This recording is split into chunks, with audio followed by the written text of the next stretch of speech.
Šokiruojančios naujienos iš Irano. Derybos vėl pradedamos, tačiau derybininkai pamažu keičiami. Irano revoliucinės gvardijos korpusas plečia savo įtaką. Galifas Bafas, vyras, kuris vadovavo paskutiniai derybų delegacijai į Pakistaną, buvo priverstas pasitraukti iš savo vaidmens derybų komandoje.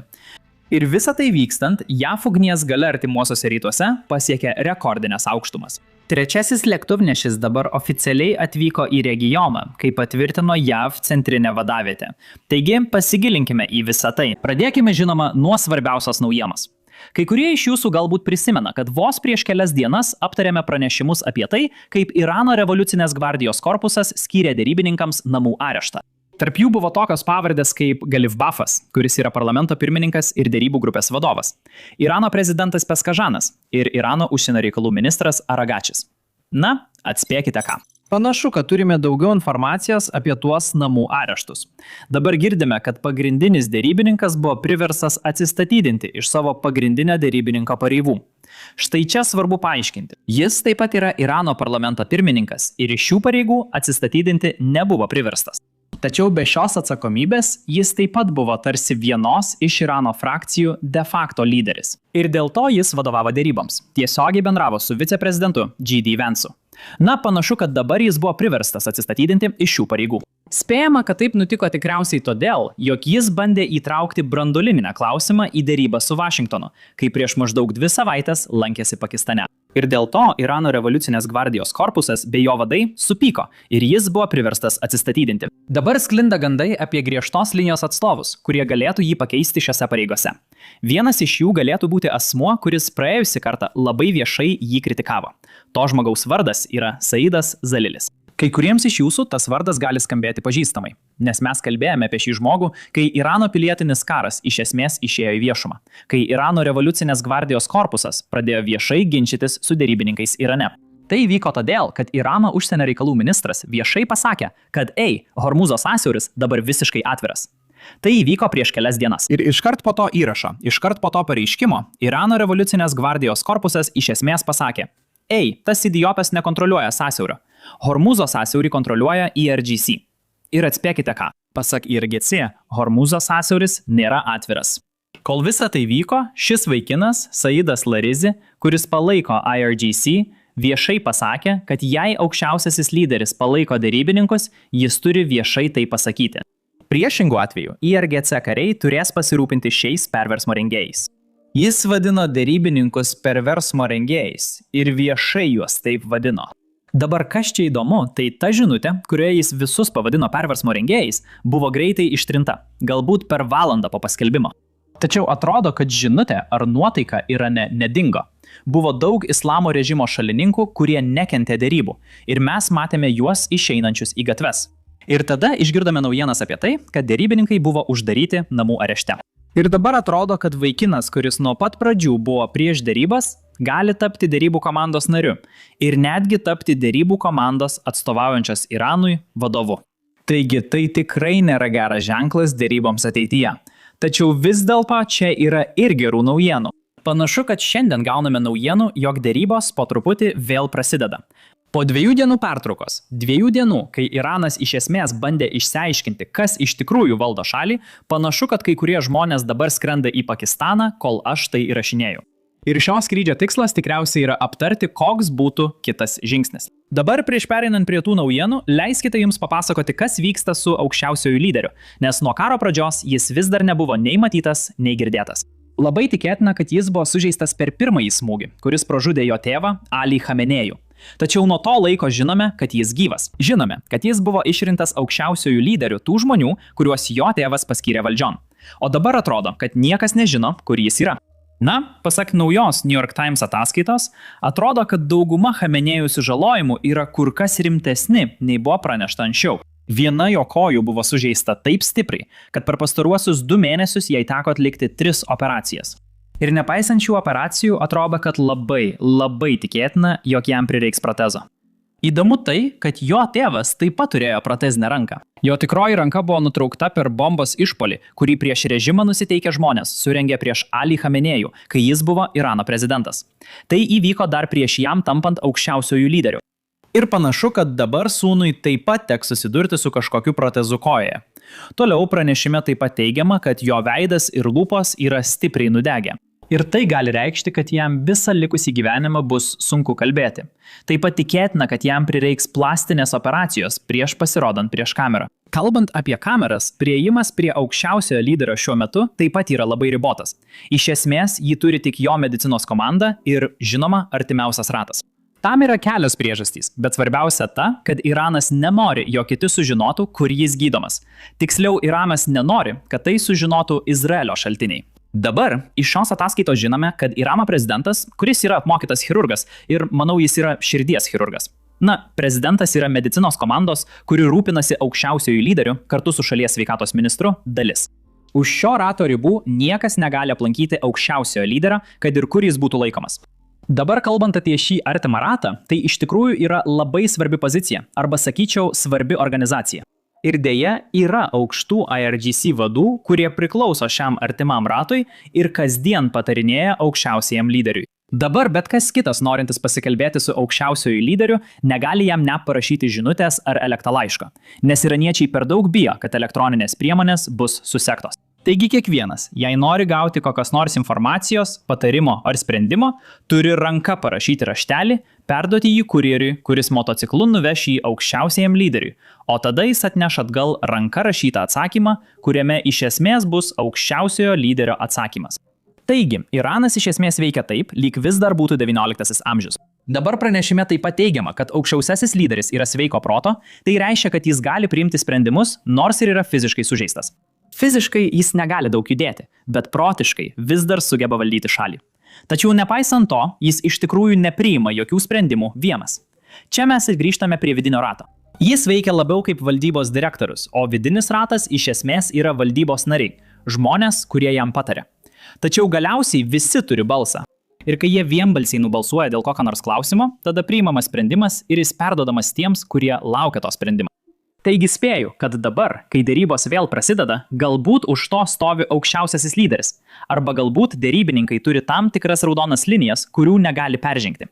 Tai reiškia, kad net jei aukščiausiasis lyderis davė leidimą dėryboms, jis sako, žiūrėkite, nekalbėkite apie garsųjį sąsiaurį, arba neduokite jokių nuolaidų susijusių su uranu. Žinoma, mes nežinome tikslių detalių, aš tik spėlioju. Tačiau dėryboms tęsiantis, sužinosime, kokios yra Irano raudonosios linijos. Ir galime tikėtis, kad tos raudonosios linijos ateina tiesiai iš aukščiausiojo lyderio.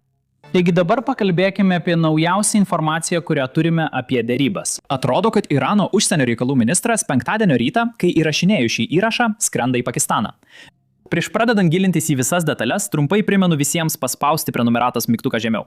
Tai tikrai mums padeda ir leidžia mums toliau kurti turinį, kuris jums patinka ir kurį laikote informatyviu. Dabar pereikime prie naujienų.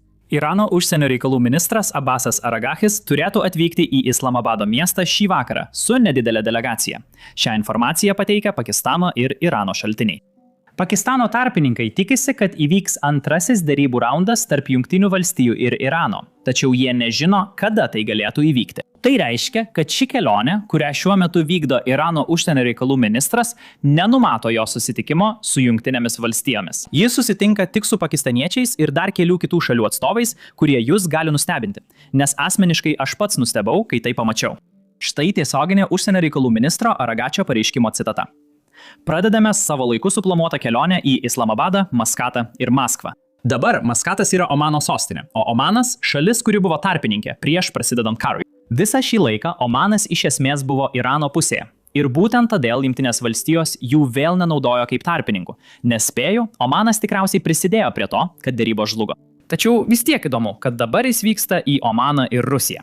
Pažiūrėkime, kodėl taip gali būti. Žinoma, viešai jis sako, kad tai tik dėl regioninių reikalų. Apie Jungtinės valstijas nekalbėsime. Bent jau tokią žinutę jis bando perduoti, neminėdamas Jungtinių valstijų šiame įraše. Žinoma, spėju, visi gali suprasti, kodėl jis vyksta į Pakistaną. Pakistanas yra pagrindinis tarpininkas vykstančiose dėrybose. Dabar Rusijos atvejis įdomus. Jei spėtume, tikriausiai galėtume pasakyti, kad Rusija yra pagrindinė sąjungininkė. Ir dar svarbiau, 2015 metais, kai buvo pasirašytas JCPO su Iranu, branduolinis susitarimas, Iranas turėjo šiek tiek prisodrinto urano, kurį pagal tą susitarimą perdavė Rusijai. Taigi jie atsikratė to urano, o atsikratydami jie tiesiog atidavė jį Rusijai, kuri jau turi sodrinimo galimybės. Taigi nėra didelės problemos, kad Rusija gauna daugiau urano ir prisodrintą uraną. Taigi Rusijos klausimas yra logiškas. Dabar nebūtinai turi būti taip, kad jis ten vyksta aptarti urano atsargų. Tai gali būti ir dėl kažko kito. Bet jei manytume, kad Iranas nori kažkokio branduolinio susitarimo, tada logiška, kad Irano užsienio reikalų ministras vyksta į Rusiją, kad, žinote, aptartų kažkokią logistiką, ką daryti, kai susitarimas bus pasirašytas. Taip pat tai gali būti ir tam, kad išsiaiškintų, kokią paramą Rusija yra pasirengusi suteikti, jei paliaubos žlugtų. Arba galbūt jis nori išsiaiškinti, ar Rusija yra pasirengusi suteikti kokias nors garantijas, jei būtų sudarytas ilgalaikis taikos susitarimas. Nes, panašiai kaip ir Ukraina, Iranas tikriausiai norėtų tam tikrų garantijų iš kitų pasaulio supervalstybių ar branduolinių valstybių. Taip Iranas turėtų tam tikrą pasitikėjimą susitarimu, kad karas neprasidės iš naujo iškart po taikos susitarimo. Dabar paskutinė šalis, Omanas, yra gana įdomi, nes Omanas dalyvavo derybose prieš prasidedant karui, bet abejoju, ar dėl to jis dabar vyksta į Omaną. Nemanau, kad Jungtinės valstijos sutiks, jog Omanas vėl būtų tarpininkas dėl visų dalykų, kuriuos Omanas yra sakęs anksčiau. Nuo karo pradžios jie buvo labai prieš JAV ir labai palaikė Iraną. Jie netgi nuėjo taip toli, kad tiesiog melavo apie tai, kas buvo aptariama derybose. Omano užsienio reikalų ministras, kuris buvo tas žmogus dalyvavęs derybose prieš karą, viešai pasakė, kad Iranas sutiko atsisakyti savo branduolinių atsargų. Todėl jam nesuprantama, kodėl JAV pradėjo šį karą. Nors iš tikrųjų tai tiesiog nebuvo tiesa. Tatena vadovas, kuris taip pat dalyvavo derybose, labai viešai pasakė, kad aš buvau tame kambaryje ir Iranas nesutiko atsisakyti praturtinto urano. Todėl man asmeniškai tiesiog nesuprantama, kodėl Omanas tiesiog išsigalvojo dalykus, kad palaikytų Iraną. Tačiau dėl to, manau, gana lengva manyti, kad Jungtinės valstijos nebenorėtų, jog Omanas vėl būtų derybininkas ar tarpininkas. Tačiau dar vienas svarbus dalykas apie Omaną yra tas, kad jie taip pat ribojasi su Hormūzo sąsiauriu. Jie turi dalį vandens kelio, kuris sutampa su sąsiauriu. Ir ankstesniuose pareiškimuose Iranas viešai sakė, kad jie nori bendros sąsiaurio kontrolės su Omanu, nes Omanas yra kitoje sąsiaurio pusėje. Vienoje pusėje turime Iraną, kitoje pusėje turime Omano sienas. Taigi spėju, kad Iranas nori sugalvoti kažkokią sistemą, kaip jie galėtų gauti Hormūzo sąsiaurio kontrolę. Vėlgi, mažai tikėtina, kad tarptautinė bendruomenė suteiks Iranui sąsiaurio suverenitetą. Bet manau, kad Iranas iš tikrųjų siekia susitarti dėl kažkokio mainų varianto, kurį jie sako, žiūrėkite, mes esame pasirengę atsisakyti savo pretenzijų į Hormūzo sąsiaurį, jei derybose mums duosite X arba jei mums duosite Y. Galbūt jie nori daugiau sankcijų sušvelninimo, o gal daugiau pinigų atstatymui. Nesu tikras, bet iš esmės jie bando sustiprinti savo pozicijas derybose. Taigi, Irano užsienio reikalų ministras vyksta į 3 šalis. Jis šiuo metu iš tikrųjų yra ore, pusiaukelėje į Pakistaną, kol aš tai įrašinėjau. Ir kai įrašinėjau ankstesnę dalį, pasirodė naujos EXO ataskaitos, kuriuose teigiama, kad 2 JAV pareigūnai, Steve'as Witkofas ir Jaredas Kushneris, specialieji pasiuntiniai, artimiausiamis dienomis turėtų vykti į Pakistaną. Net jei jie toj pat sės į lėktuvą, vis tiek užtruks 16 valandų, kol pasieks Pakistaną. Taigi abejoju, ar jie spės susitikti su Irano užsienio reikalų ministru, kol jis ten bus, nes mažai tikėtina, kad jis liks nakvoti. Spėju, kad jis ten pabus kelias valandas, pasikalbės su Pakistano tarpininkais ir tęs savo kelionę. Tačiau faktas, kad jie vyksta į Pakistaną, reiškia, kad galbūt Irano užsienio reikalų ministras atvyksta su kokia nors žinia apie tai, kada jie nori surengti būsimąsias derybas. Tik laikas parodys, kokia tai informacija, bet tikriausiai tai bus gera žinia, kad derybos iš abiejų pusių vėl atnaujinamos. Tuo metu, kai visa tai vyksta, į artimuosius rytus atvyko 3 lėktuvnešis. Tai patvirtino JAV centrinė vadovybė. Pirmą kartą nuo 2003 metų, nuo Irako karo laikų, 3 lėktuvnešiai veikia artimuosiuose rytuose tuo pačiu metu, lydimi savo lėktuvnešių oro sparnų. USS Abraham Lincoln, USS Gerald R. Ford ir USS George W. Bush. Iš viso tai apima daugiau nei 200 orlaivių ir 15 000 jūreivių bei jūrų pėstininkų. Štai čia žemėlapyje galite matyti visų 3 lėktuvnešių vietas. Vienas yra Raudonojoje jūroje, kitas Arabijos jūroje, tiesiai už Luan įlankos. Ten ir yra blokada. Ir dar vienas yra Indijos jūroje, greičiausiai keliauja link Arabijos jūros. Dabar JAV blokada tebėra labai stipri. ugninė galia regione kasdien vis auga. Ir tik šį rytą pirmininkas Deinas Keinas patvirtino, kad 34 laivai susidūrė su JAV blokada ir apsisuko, nes nenorėjo rizikuoti dėl pelno. Štai daugiau detalių. Pirmiausia, kaip minėjau, JAV centrinė vadovybė ir toliau griežtai blokuoja visus uostus. Mes vykdome blokadą prieš bet kurį laivą, nepriklausomai nuo jo tautybės, kuris plaukia į Irano uostą ar teritoriją arba iš jų. Mes atidžiai stebime į Iraną plaukiančius laivus, kurie mums kelia susidomėjimą. Taip pat tuos, kurie išplaukė iš Irano ir buvo už blokados zonos ribų, kai ši blokada buvo paskelbta. Ir kaip visi matė praėjusį savaitgalį, mes esame pasiruošę ir pasirengę juos perimti. Šį rytą 34 laivai susidūrė su JAV blokada ir priėmė išmintingą sprendimą apsisukti. Vienas laivas to nepadarė ir tas laivas buvo motorinis laivas Tuska. Laivas Tuska, apie kurį ką tik kalbėjo generolas, dabar yra JAV kontrolėje. Dabar dar vienas blokados trūkumas Iranui yra tas, kad Irano naftos saugyklos pildosi. Jie negali išgabenti naftos ir nenori uždaryti naftos telkinių. Jie nori juos laikyti atvirus kuo ilgiau. O tai reiškia, kad riboti Irano naftos saugojimo pajėgumai labai greitai užsipildo. Štai kodėl, ruošdamasis ateičiai, Iranas dabar vėl gražina į eksploataciją naftos tanklaivius. Dabar jie jų nenaudos naftai gabenti po pasaulį, o nori juos naudoti kaip plaukiojančias saugyklas. Jie juos prikraus ir tikriausiai leis jiems stovėti uoste arba galbūt Persijos įlankoje, laikydami naftą, kurios negalima išgabenti dėl JAV blokados.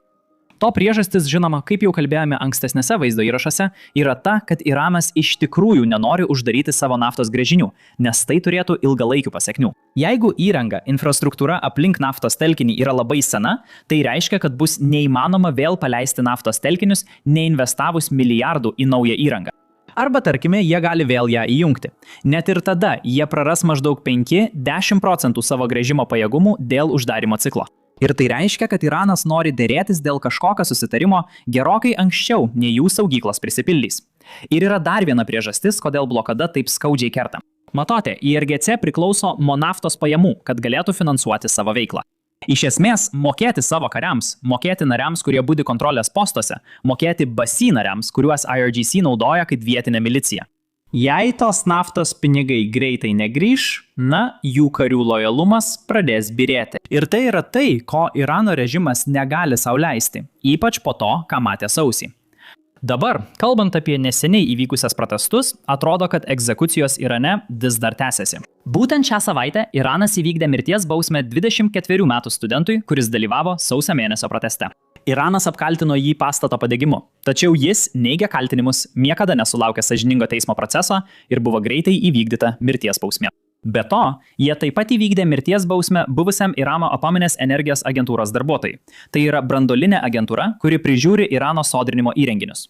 Pasak Irano, jis šnipinėjo Izraelį. Vėlgi, jis neigia visus kaltinimus, tačiau niekada negavo sąžiningo ir nešališko teismo proceso. Iranas greitai vykdo kiekvieną mirties nuosprendį, kurį skiria jo teismai, net neperžiūrėdamas visų įrodymų. Norėdami suprasti, kodėl Iranas elgiasi taip, kaip elgiasi dabar, turime grįžti atgal ir pažiūrėti, kaip Iranas atsidūrė tam, kur yra šiandien. Tai nereiškia tik grįžimo į 1979 metus, kai įvyko Islamo revoliucija. Iš tikrųjų turime grįžti dar toliau atgal, į XIX amžių, kai Iraną valdė Kadžarų dinastija, ir pažiūrėti, kaip tuometinės valdančiosios klasės sprendimai vis dar veikia Iraną iki šiol. Atspėkite ką. Būtent tai mes ir darome savo kelių dalių tinklalaidėje, kuri ką tik pasirodė šiandien. Taigi, jei jūs domina Irano istorija ir kaip atsidūrėme ten, kur esame šiandien, būtinai pasiklausykite. Jūs galite ją peržiūrėti paspaudę nuorodas aprašyme arba tiesiog paspaudę ekrano pabaigoje rodomą vaizdo įrašą.